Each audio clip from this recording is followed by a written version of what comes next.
Berita pertama, PSSI beberkan kisi-kisi dua pemain keturunan Incara yang diproyeksikan bela timnas Indonesia.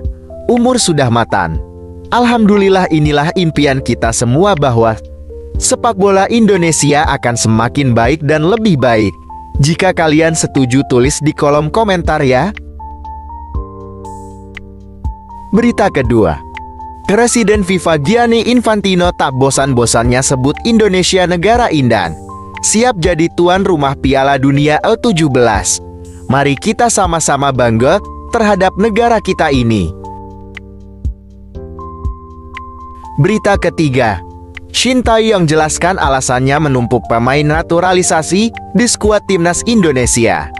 Mari simak baik-baik ulasan berikut ini, agar tidak salah paham seperti Bung Toel. Berita keempat, makin kurang ajar saja ini. Media Vietnam sombong dan optimistis lihat timnas Vietnam permalukan timnas Indonesia di kualifikasi Piala Dunia 2026 zona Asia. Mari kita bahas bersama di sini.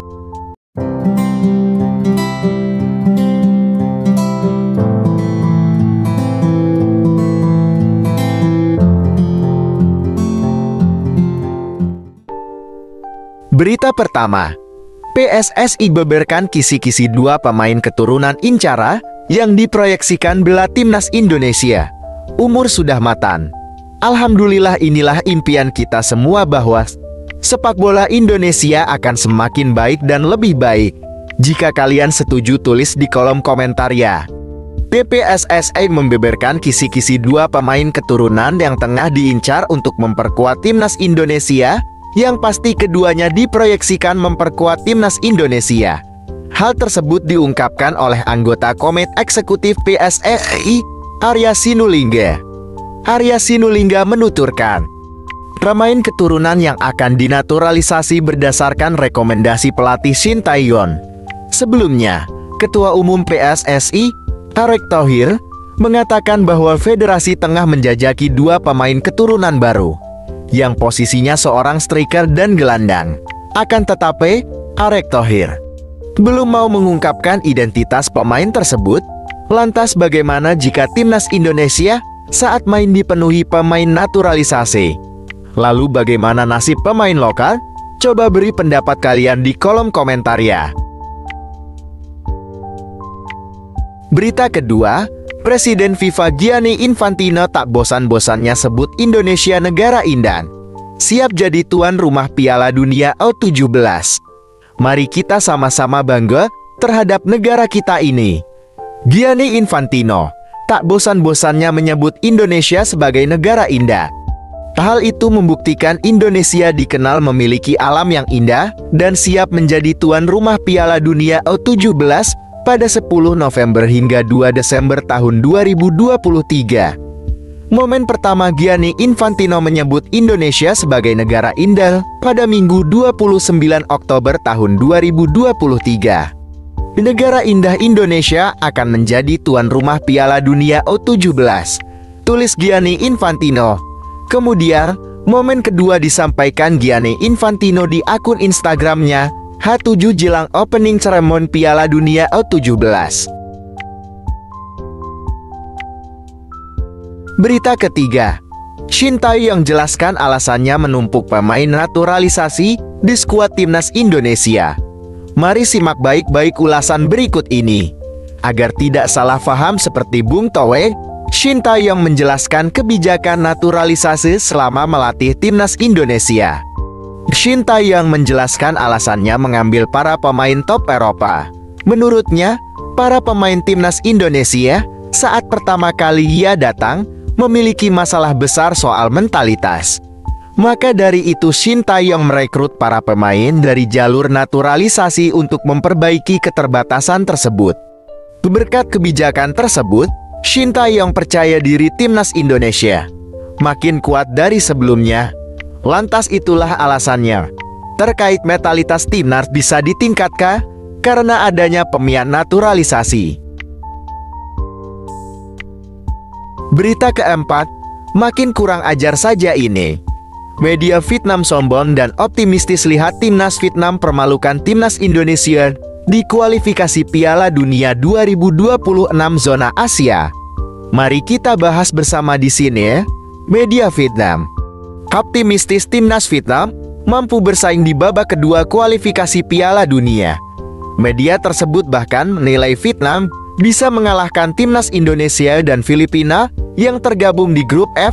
Satu lawan lainnya, timnas Irak, dianggap mereka sebagai lawan yang paling berat di grup tersebut. Timnas Vietnam pun dinilai berpeluang meraih hasil positif saat bertemu skuad Indonesia dan Filipina. Berdasarkan analisis tersebut, media Vietnam optimis timnas Vietnam mampu lolos ke putaran ketiga kualifikasi Piala Dunia. Mari kita berikan doa dukungan. Coba beri semangat dukungan kalian di kolom komentar ya.